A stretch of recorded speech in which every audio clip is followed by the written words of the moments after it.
Oma kõhu kaardistamine ja teadvel olemine sellest, mis pidi mu laps on, et see on väga oluline. Sest me saame ise mõjutada seda lapse asendit seal kõhu. Lapse õigest asendist sõltub see, kuidas sünnitus kulgeb. Need beebid, kelle emmed liiguvad vähe, jäävad sageli tuvarseisu. Lapse selg on katsudes sile, käte ja jalgade pool muksuline ja pepu on selline pehme ja ümar katsudes. Need suured liigutused peaksid olema nii-öelda maksa all. Just selles asendis tuleb laps kõige paremini läbi sünnitusteede. Seda tavaliselt vanemad teavad, et kui ma ütlen, et oi, et teil on nii aktiivne laps olnud kõhus, siis ta ütleb, ma ju tean.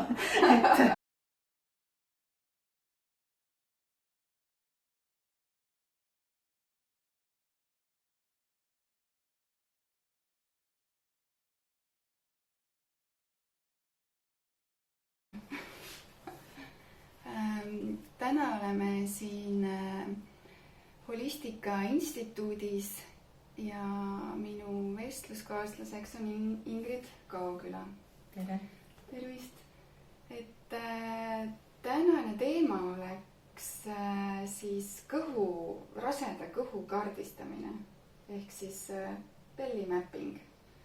Ja, see on selline üsna uus, aga samas väga aktuaalne teema, sest et me elame suure osa oma päevast istudes.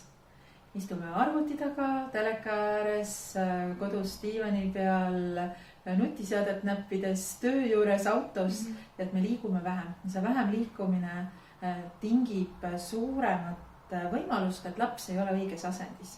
Me ei saa beebi asendit kõhus muuta, küll aga me saame luua lapsele tingimused, et ta saaks võtta sündimiseks parima võimaliku asendi.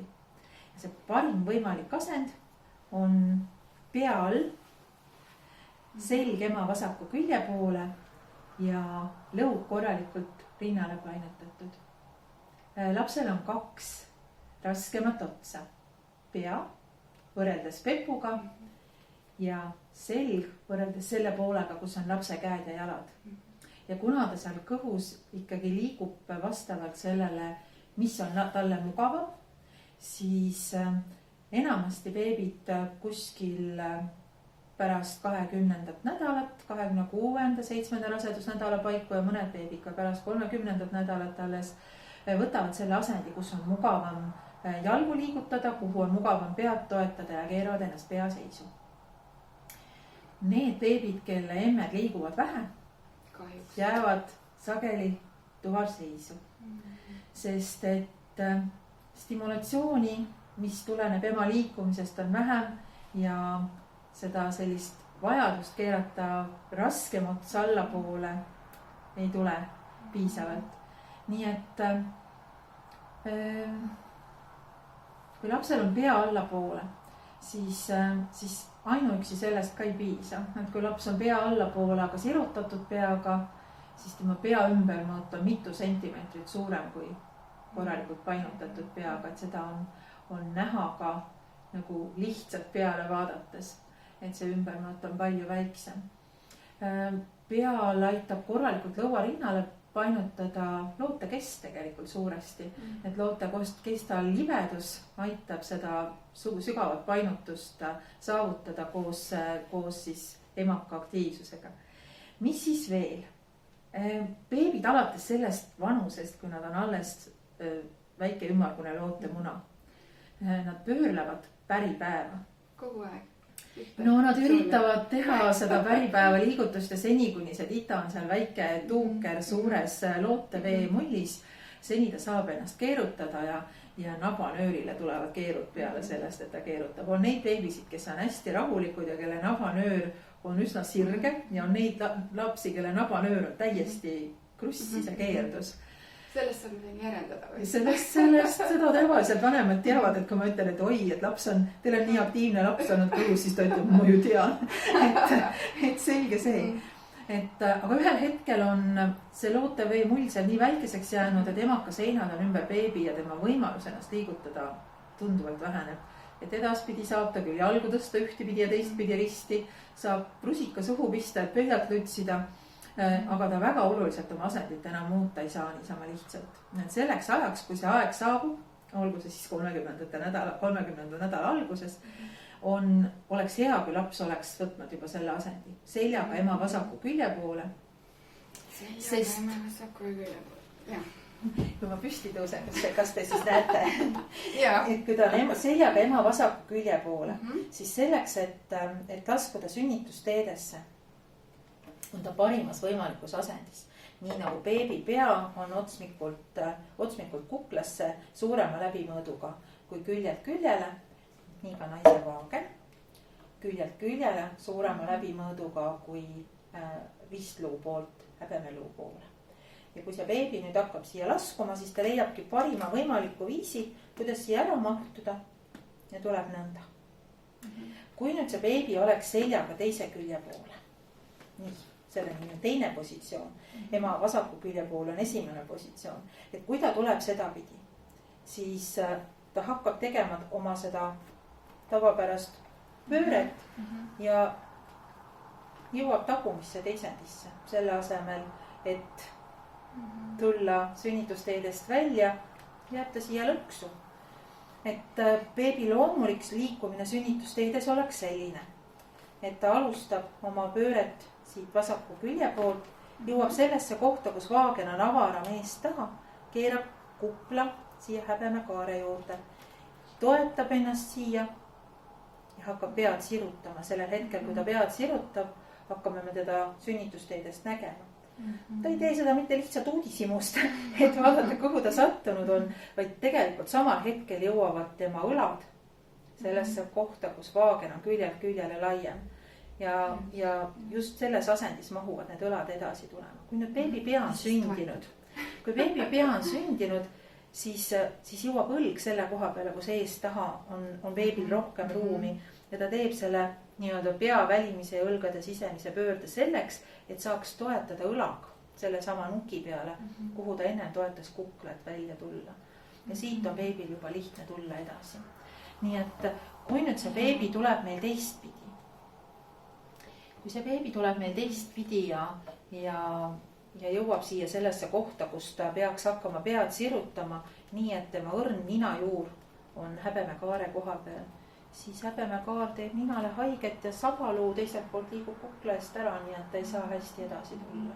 Nii et sellepärast on tähtis, et laps oleks just vasaku külje poole, et tal oleks pea all ja et tal oleks pepu üleval. Aga kust ma tean, et minu laps on just sellises asendis? Et kõhus on ju beebi liikumist tunda.